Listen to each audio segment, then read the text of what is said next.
नमस्कार दोस्तों, स्वागत है आपका मेरे चैनल में। दोस्तों, आज मैं आपको राजा हरिश्चंद्र के चरित्र के बारे में बताऊंगी, जिसका उल्लेख मार्कंडेय पुराण में है। त्रेता युग में हरिश्चंद्र नाम से प्रसिद्ध एक राजा थे। वे बड़े धर्मात्मा, भूमंडल के पालक, सुंदर कृति से युक्त और सब प्रकार से श्रेष्ठ थे। उनके राज्यकाल में कभी अकाल नहीं पड़ा, किसी को रोग नहीं हुआ, मनुष्यों की अकाल मृत्यु नहीं हुई। एक दिन महाबाहु राजा हरिश्चंद्र जंगल में शिकार खेलने गए थे। वहां शिकार के पीछे दौड़ते हुए उन्होंने बारंबार कुछ स्त्रियों की कातर वाणी सुनी। वे कह रही थी, हमें बचाओ बचाओ। राजा शिकार का पीछा छोड़ दिया और उन स्त्रियों का लक्ष्य करके कहा, डरो मत डरो मत। कौन ऐसा दुष्ट बुद्धि वाला पुरुष है जो मेरे शासन काल में ऐसा अन्याय करता है। ये कहकर स्त्रियों के रोने का शब्द का अनुसरण करते हुए राजा उसी ओर चल दिए। इसी बीच में प्रत्येक कार्य के आरंभ में बाधा उपस्थित करने वाला रुद्र कुमार विघ्नराज इस प्रकार सोचने लगा, ये महर्षि विश्वामित्र बड़े पराक्रमी है और अनुपम तपस्या का आश्रय लेकर उत्तम व्रत का पालन करते हुए उन भवादि विद्याओं का साधन करते हैं जो पहले इन्हें सिद्धि नहीं हो सकी है। ये महर्षि क्षमा, मौन तथा आत्मसंयम पूर्वक जिन विद्याओं का साधन करते हैं वे उनके भय से पीड़ित होकर यहाँ विलाप कर रही है। मुझे किस प्रकार करना चाहिए, इस प्रकार विचार करते हुए रुद्र कुमार विघ्नराज ने राजा के शरीर में प्रवेश किया। उनके आवेश से युक्त होने पर राजा ने क्रोध पूर्वक ये बात कही, यह कौन पापाचारी मनुष्य है जो कपड़े की गठरी में अग्नि को बांध रहा है। बल और प्रचंड तेज से उद्दीप्त मुझ राजा के उपस्थित रहते हुए आज कौन ऐसा पापी है जो मेरे धनुष से छूटकर संपूर्ण दिशाओं को दैदीप्यमान करने वाले बाणों से छिन्न भिन्न होकर भी नाक दुष्ट टूटने वाली निंद्रा में प्रवेश करना चाहता है। राजा की यह बात सुनकर तपस्वी विश्वामित्र कुपित हो उठे। उनके मन में क्रोध उदय होने ते ही संपूर्ण विद्याएं जो स्त्रियों के रूप में रो रही थी क्षण भर में अंतर ध्यान हो गई। तदंतर राजा ने उन तपस्या के भंडार महर्षि विश्वामित्र की ओर देखा तो वे बड़े भयभीत हुए और सहसा पीपल के पत्ते की भांति थरथर कांपने लगे। इतने में विश्वामित्र बोल उठे, ओ दुरात्मा, खड़ा तो रह। तब राजा ने विनयपूर्वक मुनि के चरणों में प्रणाम किया और कहा, भगवान, यह मेरा धर्म था, प्रभु इसे आप मेरा अपराध ना माने। मुने, अपने धर्म की रक्षा में लगे हुए मुझ राजा पर आपको क्रोध नहीं करना चाहिए। विश्वामित्र बोले, राजन, यदि तुमको अपने धर्म का इतना डर है तो शीघ्र बताओ, किसको दान देना चाहिए, किसकी रक्षा करनी चाहिए और किनके साथ युद्ध करना चाहिए। हरिश्चंद्र ने कहा, श्रेष्ठ ब्राह्मणों को तथा जिनकी जीविका नष्ट हो गई हो ऐसा अन्य मनुष्यों को भी दान देना चाहिए। भयभीत प्राणियों की रक्षा करनी चाहिए और शत्रुओं के साथ युद्ध करना चाहिए। विश्वामित्र बोले, यदि तुम राजा हो और राज धर्म को भली भांति जानते हो तो मैं तुम्हें प्रतिग्रह की इच्छा रखने वाले ब्राह्मण हूँ, मुझ पर इच्छा अनुसार दक्षिणा दो। हरिश्चंद्र बोले, भगवान, आपको मैं क्या दूं? आप निशंक होकर कहिए, यदि कोई दुर्लभ से दुर्लभ वस्तु हो उसे भी मैं दी हुई समझिए। विश्वामित्र बोले, तुम समुद्र, पर्वत, ग्राम, नगरों सहित यहाँ सारी पृथ्वी मुझे दे दो। रथ, घोड़े, हाथी, कोठार और खजाने सहित सारा राज्य भी मुझे समर्पित कर दो। इसके अतिरिक्त जो भी तुम्हारे पास है वह मुझे दे दो। केवल अपनी स्त्री, पुत्र और शरीर को अपने पास रख लो। साथ ही अपने धर्म को भी तुम ही रखो, क्योंकि वह सदा कर्ता के पास ही रहता है। परलोक में जाने पर वह साथ जाता है। मुनि का वह वचन सुनकर राजा ने प्रसन्न चित्त से तथास्तु कहा। हाथ जोड़कर उनकी आज्ञा स्वीकार की। उस समय उनके मुख पर शोक या चिंता का कोई चिन्ह नहीं था। विश्वामित्र बोले, राजन, यदि तुमने यह सारा पृथ्वी मुझे दान कर ही दी तो जहाँ जहाँ मेरा प्रभुत्व वहाँ से तुम्हें निकल जाना चाहिए। करधनी आदि समस्त आभूषणों का संग्रह यहीं छोड़कर तुम वक्कल का वस्त्र लपेटो और अपनी पत्नी तथा पुत्र के साथ चले जाओ। बहुत अच्छा कहकर राजा हरिश्चंद्र अपनी पत्नी सेव्या तथा पुत्र रोहितास्त्र को साथ लेकर वहां से जाने लगे। उस समय विश्वामित्र ने उनका मार्ग रोककर कहा, मुझे राजसी योग की दक्षिणा दिए बिना तुम कहाँ जा रहे हो? हरिश्चंद्र बोले, इस समय मेरे पास कुछ भी नहीं है, समय अनुसार अवश्य आपको दूंगा। विश्वामित्र ने कहा, राजन, इसके लिए मुझे कितने समय तक प्रतीक्षा करनी होगी, शीघ्र बताओ। हरिश्चंद्र बोले, मैं 1 महीने में आपको दक्षिणा के लिए धन दूंगा। इस समय मेरे पास धन नहीं है, अतः मुझे जाने की आज्ञा दीजिए। तब राजा हरिश्चंद्र नगर से चले। उनके पीछे उनकी प्यारी पत्नी सेव्या भी चली, जो पैदल चलने योग्य कदापि नहीं थी। रानी और राजकुमार सहित राजा हरिश्चंद्र को नगर से निकलते देख उनके अनुयायी, सेवकगण तथा पूर्ववासी मनुष्य विलाप करने लगे। पूर्ववासियों की ये बातें और विलाप सुनकर राजा हरिश्चंद्र शोक मग्न हो उन पर दया करने के लिए ही मार्ग में उस समय ठहर गए। विश्वामित्र ने देखा राजा का चित्त पूर्ववासियों के वचनों से व्याकुल हो उठा है, तब वे उनके पास पहुंचे और रोष तथा आमस से आंखें फाड़कर बोले, अरे तू तो बड़ा दुराचारी, झूठा और कपटपूर्ण बातें करने वाला है। धिक्कार है तुझे, जो मुझे राज्य देखकर भी उसे वापस लेना चाहता है। विश्वामित्र का यह कठोर वचन सुनकर राजा कांप उठे और जाता हूं कहकर अपनी पत्नी का हाथ पकड़कर खींचते हुए शीघ्रतापूर्वक चले। राजा अपनी पत्नी को खींच रहे थे। वह सुकुमारी अबला चलने के परिश्रम से थक कर व्याकुल हो रही थी, तो विश्वामित्र ने सहसा उसकी पीठ पर डंडे से प्रहार किया। रानी को इस प्रकार मार खाते देखकर महाराजा हरिश्चंद्र दुख से आतुर होकर केवल इतना ही कह सके, भगवान जाता हूँ। मुझे और उसके मुख से कोई बातें नहीं निकल सकी। उस समय परम दयालु 5 विश्वदेव आपस में इस प्रकार कहने लगे, ओह, यह विश्वामित्र तो बड़ा पापी है, ना जाने किन लोकों में जाएगा। इसने यज्ञकर्ताओं में श्रेष्ठ इस महाराज को अपने राज्य से नीचे उतार दिया है। विश्वदेवों की यह बात सुनकर विश्वामित्र को बड़ा रोष हुआ। उन्होंने उन सबको श्राप देते हुए कहा, तुम सब लोग मनुष्य हो जाओ। फिर उनके अनुनय विनय से प्रसन्न होकर उन महामुनि ने कहा, मनुष्य होने पर भी तुम्हारी कोई संतान नहीं होगी, तुम विवाह भी नहीं करोगे, तुम्हारे मन में किसी के प्रति ईर्ष्या और द्वेष भी नहीं होगा, तुम पुनः काम क्रोध से मुक्त होकर देवत्व को प्राप्त कर लोगे। तदंतर विश्वदेव अपने अंश से कुरवंशियों के घर में अवतीर्ण हुए। वे ही द्रौपदी के गर्भ से उत्पन्न 5 पांडव कुमार थे। महामुनि विश्वामित्र के साप से उनका विवाह नहीं हुआ था। विश्वामित्र की बात सुनकर राजा दुखी हो धीरे धीरे आगे बढ़े। उनके पीछे नन्हे से पुत्र को गोद लिए रानी सव्या भी चल रही थी।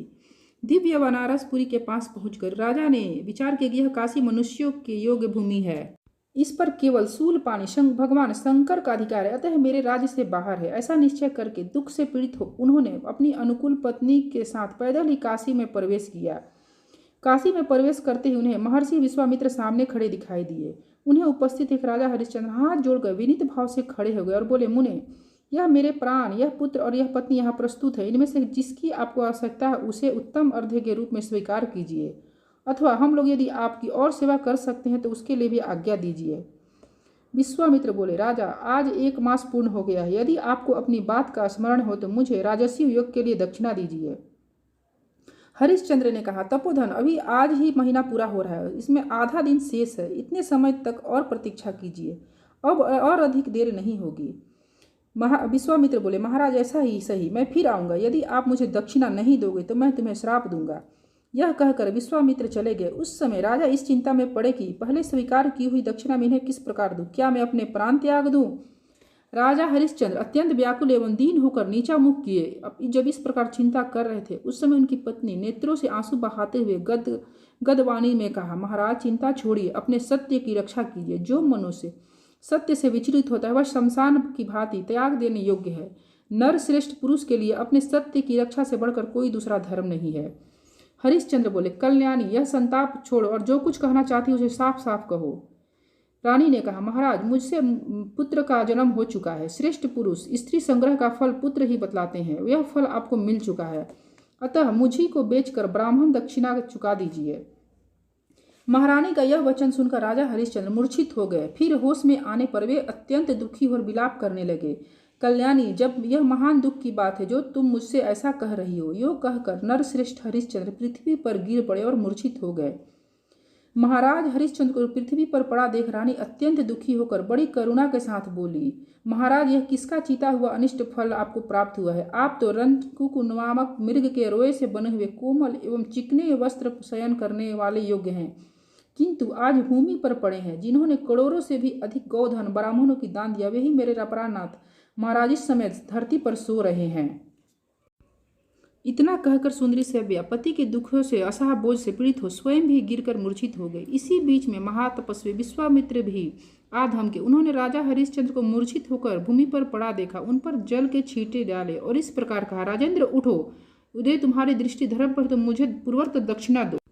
यदि आज तुम मुझे दक्षिणा न दोगे तो सूर्यास्त होने पर तुम्हें निश्चय ही श्राप दे दूंगा। इतना कहकर विश्वामित्र चले गए। इधर राजा हरिश्चंद्र उनके भय से व्याकुल हो उठे। सोचने लगे, हाय, मैं अधम कहाँ भाग कर जाऊं। उनकी दशा क्रूर स्वभाव वाले धनी से पीड़ित निर्धन पुरुष की हो रही थी। उस समय उनकी पत्नी ने कहा, हे नाथ, मेरी बात मानकर वैसा ही कीजिए, अन्यथा आपको सापाग्नि से दग्ध हो मरना पड़ेगा। जब पत्नी ने बार बार उन्हें प्रेरित किया तब राजा व्याकुल चित्त से नगर गए और नेत्रों से आंसू बहाते हुए गदगद कंठ से बोले, ओ नागरिकों, तुम सब लोग मेरी बात सुनो। क्या तुम मेरा परिचय पूछ रहे हो? लो सुनो, मैं मनुष्य नहीं, अत्यंत क्रूर प्राणी हूँ, क्योंकि अपनी प्राण प्यारी पत्नी को यहाँ बेचने के लिए आया हूँ। यदि आप लोगों में से किसी को मेरी इस प्राण प्रिय से बढ़कर प्रियतमा पत्नी से दासी का काम लेने की आवश्यकता है तो वह शीघ्र बोले। तदंतर कोई बूढ़ा ब्राह्मण सामने आकर राजा से बोला, दासी को मेरे हवाले करो, मैं इसे धन देकर खरीदता हूँ। मेरे पास बहुत धन है और मेरी प्यारी पत्नी अत्यंत सुकुमारी है, वह घर के काम काज नहीं कर सकती, इसलिए वह दासी मुझे दे दो। ब्राह्मण के ऐसा कहने पर राजा हरिश्चंद्र अत्यंत दुख से विदीर्ण हो गए और उनसे कोई उत्तर न दे सके। तब उस ब्राह्मण ने राजा के वक्कल वस्त्र में उनको धन देकर अच्छी तरह बांध दिया और उनकी पत्नी को खींचकर अपने साथ ले चला। माता को इस दशा में देखकर बालक रोहितास रो उठा और राजा हाथ से उनका वस्त्र पकड़कर अपनी ओर खींचने लगा। उस समय रानी ने अपने पुत्र से कहा, बेटा जाओ, जी भर कर देख लो, तुम्हारी माता अब दासी हो गई है, तुम राजपुत्र हो, मेरा स्पर्श न करो, अब मैं तुम्हारे स्पर्श करने योग्य न रही। फिर सहसा अपनी माता को खींच कर ले जाते हुए देखकर बालक रोहितास माँ माँ कहकर रोता हुआ दौड़ा। उस समय उसके नेत्रों से आंसू बह रहे थे। जब बालक पास आया तब उस ब्राह्मण ने क्रोध में भरकर उसे लात से मारा, तो भी उसने अपनी माता को नहीं छोड़ा, केवल माई माई कहकर बिलखता रहा। तब रानी ब्राह्मण से कहा, स्वामी आप मुझ पर कृपा कीजिए, इस बालक को भी खरीद लीजिए। यद्यपि आपने मुझे खरीद लिया है, तथापि इस बालक के बिना मैं आपको कार्य को अच्छी तरह नहीं कर सकती। मैं बड़ी अभागिन हूँ, आप मुझ पर दया करके प्रसन्न हो और बछड़े के गाय के से अलग ना करे। तब ब्राह्मण बोला, राजन यह धन लो और इस बालक को भी मेरे हवाले। राजा हरिश्चंद्र इस प्रकार विलाप कर रहे थे, इतने में ही वह ब्राह्मण उन दोनों को साथ ले ऊंचे ऊंचे वृक्ष और गृह आदि की ओट में छिप गया। वह बड़ी शीघ्रता से चला रहा था। तदंतर विश्वामित्र वहां पहुंच राजा से धन मांगा। हरिश्चंद्र ने भी वह धन उन्हें समर्पित कर दिया। पत्नी और पुत्र को बेचने से प्राप्त हुए उस धन को थोड़ा देखकर कौशिक मुनि शोकाकुल राजा से कुपित होकर कहा, क्षत्रिय धर्म, क्या तुम इसी को मेरे यज्ञ अनुरूप धर्म मारता है? यदि ऐसी बात है तो मेरे महान बल को देख। हरिश्चंद्र बोले, भगवान कुछ काल और प्रतीक्षा कीजिए और भी दक्षिणा दूंगा, इस समय नहीं है, मेरी पत्नी और पुत्र बिक चुके हैं। विश्वामित्र ने कहा, राजन दिन का चौथा भाग शेष है, इतने ही समय तक मुझे प्रतीक्षा करनी है, बस इसके उत्तर में कुछ कहने की आवश्यकता नहीं है। विश्वामित्र के जाने पर राजा भय और सुख के समुद्र में डूब गए। उन्होंने सब प्रकार विचार करके अपना कर्तव्य निश्चित किया और नीचा मुंह करके आवाज लगाई, जो मनुष्य मुझे धन से खरीद कर उसका दास का काम लेना चाहते वह सूर्य के रहते रहते शीघ्र ही बोले। उसी समय धर्म चंडाल का रूप धारण करके वहां पहुंचे। उस चंडाल के शरीर से दुर्गंध निकल रही थी। विकृत आकार, रूखा बदन, दाढ़ी मूछे बढ़ी हुई और दांत निकले हुए थी। निर्दयता की वह मूर्ति ही था। काला रंग, लंबा पेट, पीलापन लिए हुए रूखे नेत्र और कठोर वाणी, यही उसकी हुलिया थी। चंडाल बोला, मुझे तुम्हारी आवश्यकता है, तुम शीघ्र ही अपनी कीमत बताओ। थोड़े अथवा कितने दिन, जितने धन से तुम्हें प्राप्त हो सको उससे कहो। चंडाल की दृष्टि से क्रूरता टपक रही थी। वह बड़ी निष्ठुरता के साथ बातें कर रहा था। देखने से अत्यंत दुराचारी प्रतीत होता था। इस रूप में उसे देखकर राजा ने पूछा, तुम कौन हो? चंडाल ने कहा, मैं चंडाल हूँ। इस श्रेष्ठ नगरी में मुझे सब लोग प्रवीर के नाम से पुकारते हैं। मैं वध्य मनुष्यों का वध करने वाला और मुर्दों का वस्त्र लेने वाला प्रसिद्ध हूँ। हरिश्चंद्र बोले, मैं चंडाल का दास होना नहीं चाहता है, वह बहुत ही निर्दयी कर्म है। सापाग्नि से जल मरना अच्छा, किंतु चंडाल के अधीन होना कदापि अच्छा नहीं है। वे इस प्रकार कह ही रहे थे कि महामुनि तपस्वी विश्वामित्र वहां आ पहुंचे और क्रोध एवं अमर से आंख फाड़कर राजा से बोले, यह चंडाल तुम्हें बहुत सा धन देने के लिए उपस्थित है, इसे ग्रहण करके मुझे यज्ञ की पूरी दक्षिणा क्यों नहीं देते? यदि तुम चंडाल के हाथ अपने को बेचकर उससे मिला हुआ धन मुझे नहीं दोगे तो मैं निसंदेह तुम्हें श्राप दे दूंगा। हरिश्चंद्र ने कहा, ब्राह्मण, मैं आपको दास में हूँ, दुखी हूँ, भयभीत हूँ और विशेषतः आपका भक्त हूँ, आप मुझ पर कृपा करें। चंडाल का संपर्क बड़ा ही निंदनीय है। मुनिश्रेष्ठ, शेष धन के बदले में आपका ही सब कार्य करने वाला, आपके अधीन रहने वाला तथा आपकी इच्छा के अनुसार चलने वाला दास बनकर रहूंगा। विश्वामित्र बोले, यदि तुम मेरे दास हो तो मैंने 1 अरब स्वर्ण मुद्रा लेकर तुम्हें चंडाल को दे दिया, अब तुम उसके दास हो गए। मुनि के ऐसा कहने पर चंडाल मन ही मन बहुत प्रसन्न हुआ। उसने विश्वामित्र का धन देकर राजा को बांध लिया और उन्हें डंडों की मार से अचेत सा करते हुए अपने घर की ओर ले चला। उस समय उसकी राजा की इंद्रियां अत्यंत व्याकुल हो गई थी। तदंतर राजा हरिश्चंद्र चंडाल के घर में रहने लगे। वे प्रतिदिन सवेरे, दोपहर और शाम को निर्मांतित बातें गुनगुनाया करते थे। हाय मेरी दिनमुखी पत्नी, अपने आगे दिनमुख बालक रोहितासु को देखकर अत्यंत दुख में मग्न हो जाती होगी और उस समय इस आशा से कि राजा धन कमा कर ला हम दोनों को छुड़ाएंगे, बारंबार मेरा स्मरण करती होगी। इस प्रकार वे चंडाल के घर में रहते हुए प्रतिदिन अपने प्रिय पुत्र तथा पत्नी का स्मरण किया करते थे। वे अपना सर्वस्व छीन जाने के कारण राजा बहुत व्याकुल रहते थे। कुछ काल के बाद राजा हरिश्चंद्र चंडाल के वश में होने के कारण शमशान घाट पर मुर्दों के कपड़े संग्रह करने के काल में नियुक्त हुए। चंडाल ने उन्हें आज्ञा दी थी कि तुम मुर्दों के आने की प्रतीक्षा में दिन रात यही रहो। यह आदेश पाकर राजा काशीपुरी के दक्षिण शमशान भूमि में बने हुए शैव मंदिर में रहने गए। उस शमशान में बड़ा भयंकर शब्द होता वहाँ था। वहाँ सैकड़ों सियारिनें भरी रहती थी। चारों ओर मुर्दे की खोपड़ियाँ बिखरी पड़ी थी। सारा शमशान दुर्गंध से व्याप्त और अत्यंत धूप से आच्छादित था। उसमें पिशाच, भूत, बेताल, डाकनी और यक्ष रहा करते थे।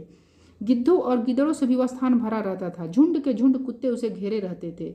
यंत्र तंत्र हड्डियों के ढेर लगे हुए, इस सब और बड़ी दुर्गंध आती थी।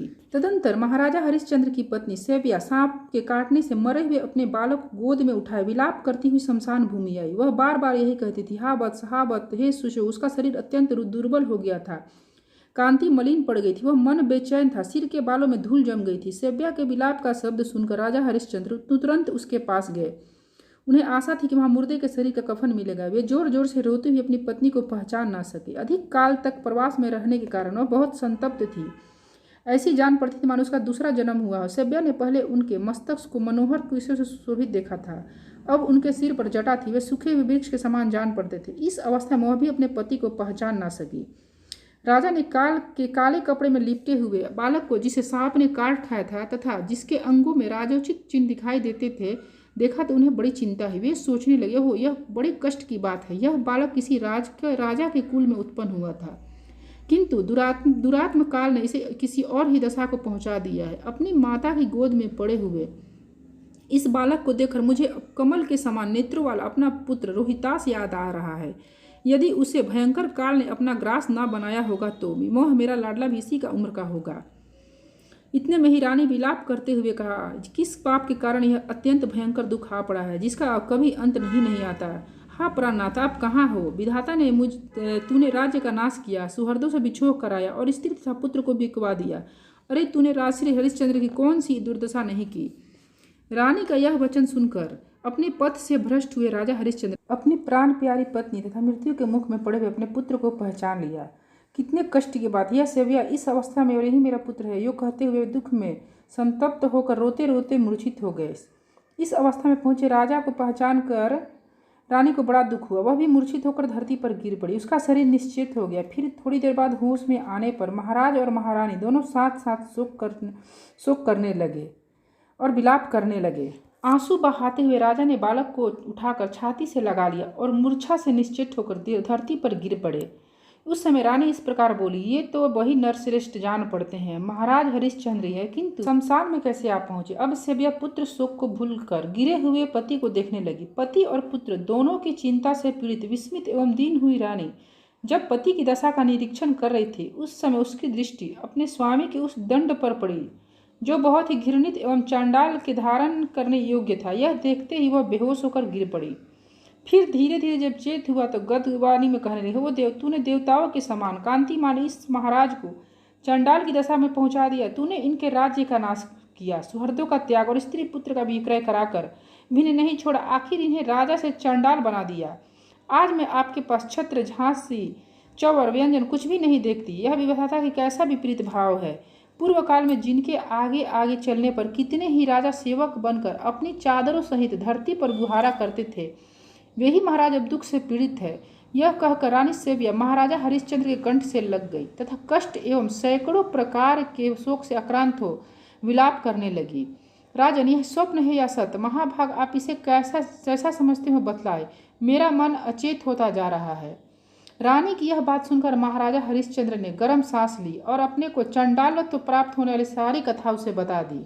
रानी को बड़ा दुख हुआ। उसने गर्म सांस खींचकर बहुत देर तक रोने के पश्चात अपने पुत्र की मृत्यु की यथार्थ घटना बता दी। पुत्र के मरने की बात सुनकर राजा पुनः पृथ्वी पर गिर पड़े और विलाप करते हुए बोले, अब मैं अधिक दिनों तक जीवित रहकर क्लेश भोगना नहीं चाहता, परंतु मेरा भाग्य तो देखो, मेरा आत्मा भी मेरे अधीन नहीं है। तुम मेरे अपराधों को क्षमा करना, मैं आज्ञा देता हूँ, तुम ब्राह्मण के घर चली जाओ। मैं राजपत्नी हूँ, इस अभिमान में आकर कभी भी उस ब्राह्मण का अपमान न करना।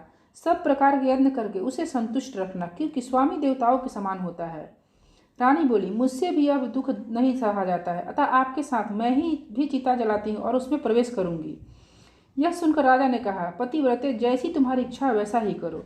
तदंतर राजा ने चिता बनाकर उसके ऊपर अपने पुत्र को रखा और पत्नी के साथ हाथ जोड़कर सबके ईश्वर परमात्मा नारायण श्रीहरि का स्मरण किया, जो हृदय रूपी गुफा में विराजमान है, तथा उनका वसुदेव, सुरेश्वर आदि अंतरहीन, ब्रह्मा, कृष्ण, पीताम्बर, विशुभ आदि नामों से चिंतन किया। उनके इस प्रकार भगवत स्मरण करने पर इंद्र आदि संपूर्ण देवता धर्म को अगुआ बनाकर तुरंत वहां आए और इस प्रकार बोले, राजन, हमारी बात सुनो। तुम्हारे स्मरण करने पर संपूर्ण देवता यहाँ उपस्थित हुए हैं। ये साक्षात पितामह ब्रह्मा जी हैं और स्वयं भगवान धर्म है। इनके सिवा साध्यगण, विश्वदेव, मरुदगण और लोकपाल भी अपने वाहनों सहित पधारे हैं। नाग, सिद्ध, गंधर्व, रुद्र, अश्विनी कुमार तथा और भी बहुत से देवता यहाँ उपस्थित हुए। साथ ही बाबा विश्वामित्र भी हैं। तत्पश्चात धर्म ने कहा, महाराज, अब प्रयाण त्यागने का साहस न करो। मैं साक्षात धर्म तुम्हारे पास आया हूँ। तुमने अपने क्षमा, इंद्रिय संयम तथा सत्य आदि गुणों से मुझे संतुष्ट किया है। इंद्र बोले, महाभाग हरिश्चंद्र, मैं इंद्र हूँ, तुम्हारे पास आए। तुम्हारे स्त्री पुत्र के साथ सनातन लोकों पर अधिकार प्राप्त किया है। राजन, पत्नी और पुत्र को साथ लेकर स्वर्ग लोक को चलो, जिसे तुमने अपने शुभ कर्मों से प्राप्त किया है तथा जो दूसरे मनुष्य के लिए अत्यंत दुर्लभ है। हरिश्चंद्र ने कहा, देवराज, मैं अपने स्वामी चांडाल की आज्ञा लिए बिना तथा उनसे ऋण से उद्धार हुए बिना देवलोक को नहीं चल सकूंगा। धर्म बोले, राजन, तुम्हारे इस भावी संकट को जानकर मैंने ही माया से अपने को चांडाल के रूप में प्रकट किया था तथा चांडालत्व का प्रदर्शन किया था। इंद्र ने कहा, हरिश्चंद्र, पृथ्वी के समस्त मनुष्य जिसने परम धाम के लिए प्रार्थना करते हैं, केवल पुण्यवान मनुष्यों को प्राप्त होने उस धाम को चलो। हरिश्चंद्र बोले, देवराज, आपको नमस्कार है। मेरा यह वचन सुनिए। आप मुझ पर प्रसन्न हैं, अतएव मैं विनीत भाव से आपके सम्मुख कुछ निवेदन करता हूँ। सब मनुष्य मेरे विरह शोक में मग्न है। आज उन्हें छोड़कर मैं विद्यावी लोक को कैसे जाऊँगा। ब्राह्मण की हत्या, गुरु की हत्या, गौ वध और स्त्री का वध, इन सबके समान ही भक्तों का त्याग करने से में भी महान पाप बताया गया है। जो दोष रहित एवं त्यागने के अयोग्य भक्त पुरुषों को त्याग देता है, उसे इहलोक या परलोक कहीं भी सुख की प्राप्ति नहीं होती है। इसलिए इंद्र, आप स्वर्ग लौट जाए। ईश्वर, यदि अयोध्यावासी पुरुष मेरे साथ ही स्वर्ग चल सके तब भी मैं चलूंगा, अन्यथा उन्हीं के साथ नरक में भी जाना मुझे स्वीकार है। इंद्र ने कहा, राजन, उन सब लोगों के पृथक पृथक अनेक प्रकार के बहुत से पुण्य और पाप है। फिर तुम स्वर्ग को सबका भाग्य बनाकर कैसे वहां ले चल सकोगे। राजा हरिश्चंद्र बोले, राजा इंद्र अपने कुटुंबियों के ही प्रभाव से राज्य भोगता है। प्रजावर्ग भी राजा का कुटुंबी ही है। उन्हीं के सहयोग से राजा बड़े बड़े यज्ञ करता है, पोखरे खुदवाता है, बगीचे आदि लगवाता है। यह सब मैंने अयोध्या वासियों के प्रभाव से किया था। स्वर्ग के लोभ में पड़कर मैं अपने उपकारियों का त्याग नहीं कर सकता। यदि मैं कुछ भी पुण्य किया हो तो दान, यज्ञ अथवा जप का अनुष्ठान मुझसे हुआ हो, उन सब का फल उन सबके साथ ही मुझे मिले। ऐसा ही होगा। यो कहकर इंद्र, धर्म और विश्वामित्र मन ही मन बहुत प्रसन्न हुए। लोगों पर अनुग्रह रखने वाले देवेंद्र ने स्वर्ग लोक से भूतल करोड़ों विमानों का तांता बांध दिया। फिर चारों वर्णों और आश्रमों से युक्त अयोध्या नगर में प्रवेश करके राजा हरिश्चंद्र के समीप ही देवराज इंद्र ने कहा, प्रजाजनों, तुम सब लोग शीघ्र आओ। धर्म के प्रसाद से तुम सब लोगों को अत्यंत दुर्लभ स्वर्ग लोक प्राप्त हुआ है। इंद्र की यह बात सुनकर महाराजा हरिश्चंद्र की प्रसन्नता के लिए महातपस्वी विश्वामित्र ने राजकुमार रोहिताश्व को परम मान रमणीय अयोध्यापुरी में ला वहां राज सिंहासन पर अभिषिक्त कर दिया। देवताओं, मुनि और सिद्धों के साथ रोहिताश्व का राज्याभिषेक करके राजा सहित सभी बंधु बांधव बहुत प्रसन्न हुए। उसके बाद वहां से लोग अपने पुत्र, भूत्य और स्त्रियों सहित स्वर्ग लोक को चले। वे पग पग पर एक विमान से दूसरे विमान पर पहुंचते थे। विमानों के सहित यह अनुपम ऐश्वर्य पाकर महाराजा हरिश्चंद्र बहुत प्रसन्न हुए। दोस्तों, इस प्रकार मैंने राजा हरिश्चंद्र के चरित्र के बारे में आपको बताया। दोस्तों, मेरे चैनल को लाइक और सब्सक्राइब करना ना भूलें। धन्यवाद दोस्तों।